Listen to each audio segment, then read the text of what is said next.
when we have an experience, in the moment of the experience, emotions will be heightened and the mind will have a very strong judgment about the experience. Or even the body will have a strong response to the experience.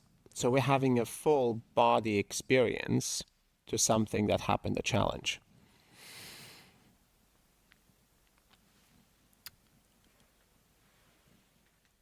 It's very difficult in that moment to say, okay, I'm just gonna meditate and I'm gonna see the higher purpose of this and see if I can transmute it or spiritually bypass it so I don't have to feel all of this. So what the guides have suggested in the past, they said it is okay to experience this as it comes and let the energy of the experience move through you. Now, it may circulate in you for a while, but just to sit with it and allow it to pass, at least to calm down a bit, before we then go into a meditative state and try to enter expanded states of consciousness to be able to observe it. We may still not get to a place where we understand the purpose of this experience. And the mind needs a form of reconciliation. The mind needs some form of meaning that it can apply to the experience so it can categorize it as beneficial or difficult or impossible or should have, shouldn't have, could have, not good, survival is at risk, and so on. The mind is trying to navigate reality on your behalf so you have survival covered, and so you navigate life maybe a little bit better. But these survival instincts are also programmed on different levels. There is the biological survival that is really valuable. The mind evaluates things. Oh, there's a cliff. Let's not go too close to the cliff. We may fall, right? That's a good biological evaluation of the situation, of a challenge. Otherwise, people would be falling off the cliffs left and right or running into walls, right? So there is a value in the mind's ability to observe its a three-dimensional environment and to navigate us through it. And your mind does that 1,000, 1,000,000 times a day, constantly, even in the background. What happens over time when we have challenging experiences is the mind develops conditioned ways where it says, oh, this experience that I'm having is potentially connected to some sort of biological survival, and therefore this experience is to be avoided like a cliff to be avoided. Does that make sense? And suddenly you have these survival instincts encroaching and entering your normal life, your human experiences. A certain emotion feels like a cliff to fall off.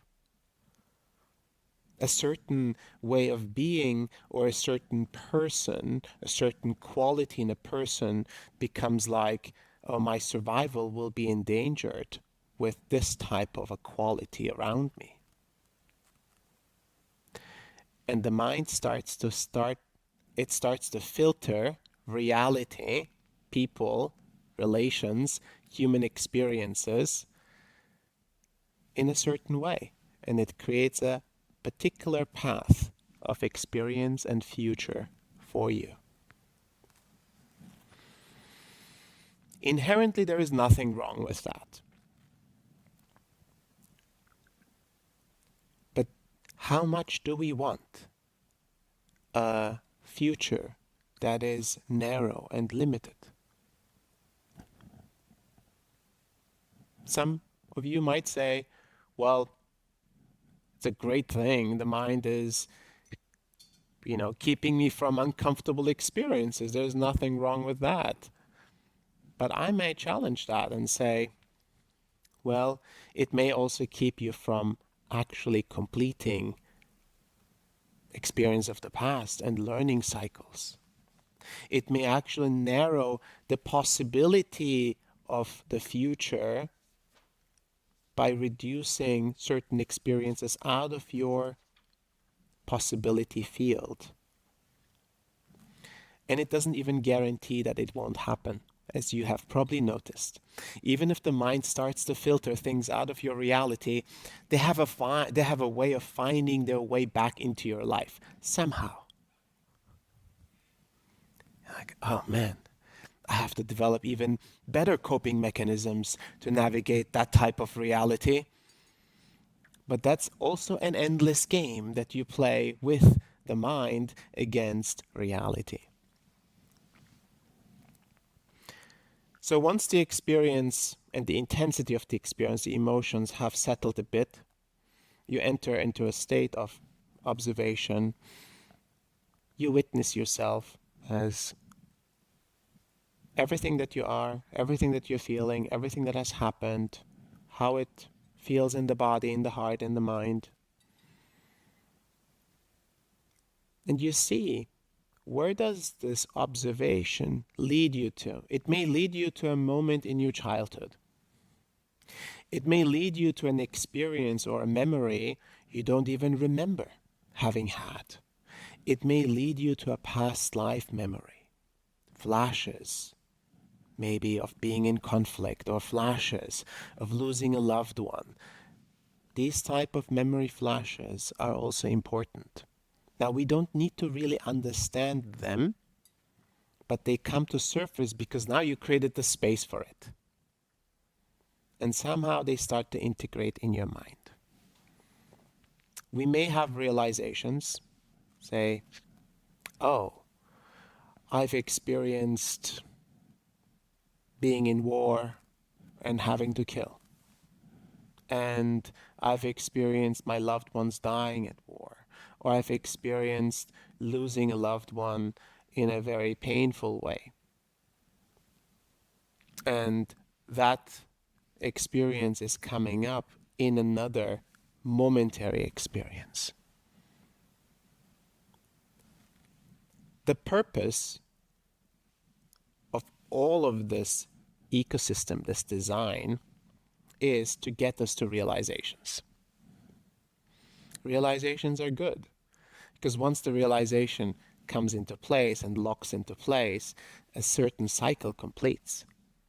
A healing occurs, almost like a puzzle piece that has set into place. I always joke referencing, the Tetris blocks are falling into place. First, there is all the blocks are everywhere. Then we have these experiences, and through the practice and through meditations and transmissions, the blocks are starting to fall into place, and it starts to become more clear. And to me, that's symbolic for alignment.